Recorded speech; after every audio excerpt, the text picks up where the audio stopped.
हरियाणा के करौरा गांव में जो हुआ वो किसी डरावनी फिल्म की कहानी नहीं, बल्कि एक ऐसी खौफनाक सच्चाई है जिसने पूरे देश को हिलाकर रख दिया।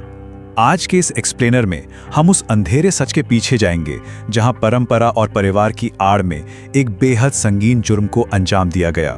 एक ऐसी कहानी जहां अपने ही खून ने खून बहा दिया। सोचिए, क्या कोई पूरा गांव मिलकर दो मासूम किशोरों की मौत का फरमान सुना सकता है? मनोज और बबली का ये केस बिल्कुल यही सामने लाता है। एक ऐसी जगह जहां देश का कानून नहीं बल्कि एक खौफनाक पंचायत का फैसला आखिरी कानून माना जाता था। आखिर उनका गुनाह क्या था जिसके लिए मौत की सजा तय की गई?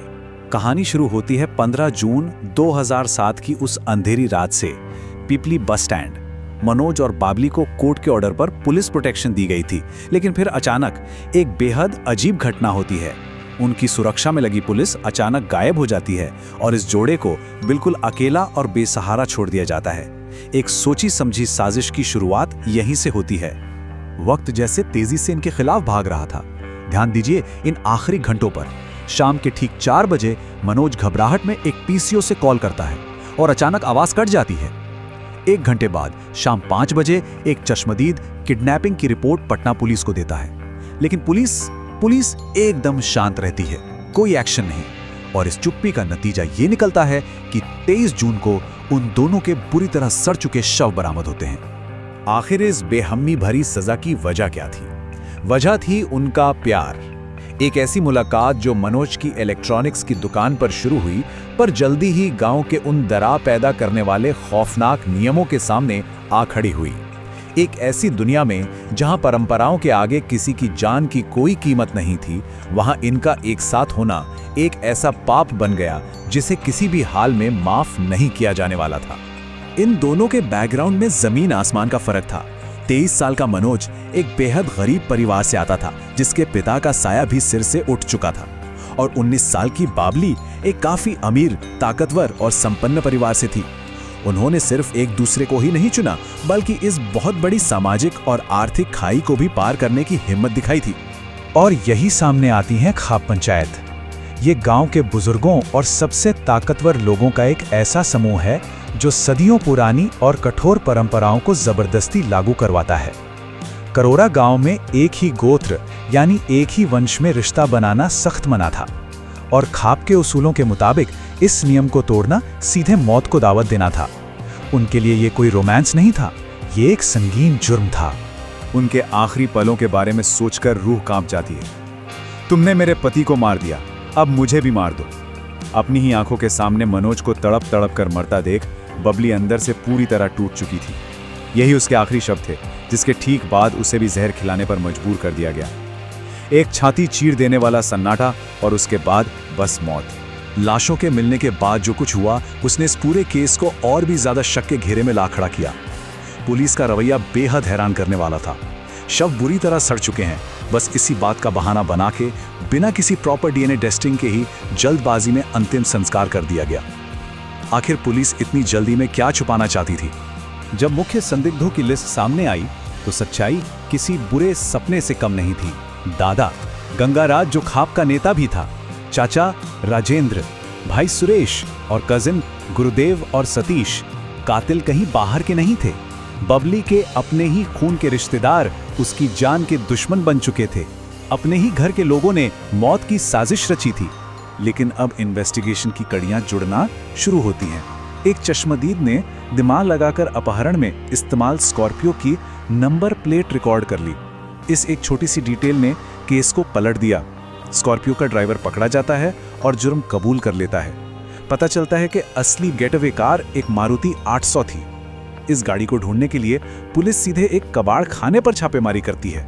उस मारुति को कबाड़ में कटने से ठीक कुछ पल पहले ही बरामद कर लिया गया, और उसके अंदर जो फोरेंसिक्स मिले वो उस भयानक रात की पूरी गवाही दे रहे थे। मनोज की शर्ट के 2 टूटे हुए बटन, बबली की टूटी हुई पायल, जली हुई तस्वीरें, और सबसे बड़ी बात, अंदर खून मौजूद था जिसका डीएनए आगे चलकर बबली की मां से मैच हो गया। सबूत चीख चीख कर सच बोल रहे थे। अब शुरू होती है सबसे मुश्किल लड़ाई। कानूनी रास्ता किसी गहरी अंधेरी सुरंग जैसा था। एक तरफ मनोज की दुखियारी माँ और परिवार और दूसरी तरफ सिस्टम की ऐसी करप्शन जो ऊपर तक फैली थी। उन्हें लगातार खतरनाक धमकियां मिल रही थीं। गांव में हुक्का पानी बंद करके पूरी तरह बॉयकॉट कर दिया गया था। वो पूरी तरह अकेले थे। लेकिन इन्वेस्टिगेशन आगे क्यों नहीं बढ़ रही थी? पता है क्यों? क्योंकि इस पूरी साजिश का मास्टरमाइंड गंगाराज सिर्फ एक खाप नेता ही नहीं, बल्कि उस इलाके का एक बेहद रसूखदार राजनेता भी था। जरा सोचिए, कोर्ट में एक डीएसपी आकर कहता है कि अगर इस नेता की गिरफ्तारी हुई तो पूरे इलाके की कानून व्यवस्था बिगड़ जाएगी। और इसी पॉलिटिकल दबाव के चलते ये केस लगातार 3 साल तक धूल खाता रहा। लेकिन आखिरकार सेशन कोर्ट से एक किरण नजर आई। मार्च 2010 में जज वानी गोपाल शर्मा ने फैसला सुनाते हुए जो कहा, उसने पूरे देश का ध्यान खींचा। उन्होंने साफ शब्दों में कहा कि खाप पंचायतों ने संविधान का मजाक उड़ाया है और कानून को अपने हाथ में लिया है। उन्होंने 5 दोषियों को मौत की सजा सुनाई। लेकिन इस अटूट हिम्मत की कीमत भारी पड़ी और खुद एक सिटिंग जज को जान से मारने की धमकियां दी जाने लगी। पर अनफॉर्चुनेटली ये इंसाफ ज्यादा देर टेक नहीं पाया। 2011 में जब केस हाई कोर्ट पहुंचा तो पूरा फैसला ही पलट गया। मौत की सजाएं बदलकर उम्र कैद कर दी गईं। और सबसे बड़ी बात, मास्टरमाइंड गंगाराज को सबूतों की कमी का हवाला देकर पूरी तरह बरी कर दिया गया। ये एक क्लियर इशारा था कि पुलिस इन्वेस्टिगेशन के दौरान ताकतवर लोगों को बचाने के लिए सबूतों के साथ बुरी तरह छेड़छाड़ की गई थी। मनोज और बबली का खून भले ही गांव की जमीन में मिल गया हो, लेकिन इसने देश के कानूनी सिस्टम को झकझोर कर रख दिया। हाई कोर्ट से शुरू होकर सुप्रीम कोर्ट तक चले इस लंबे संघर्ष ने आने वाले वक्त के लिए एक नए कानूनी बदलाव की नींव रख दी थी। फिर आया साल 2018।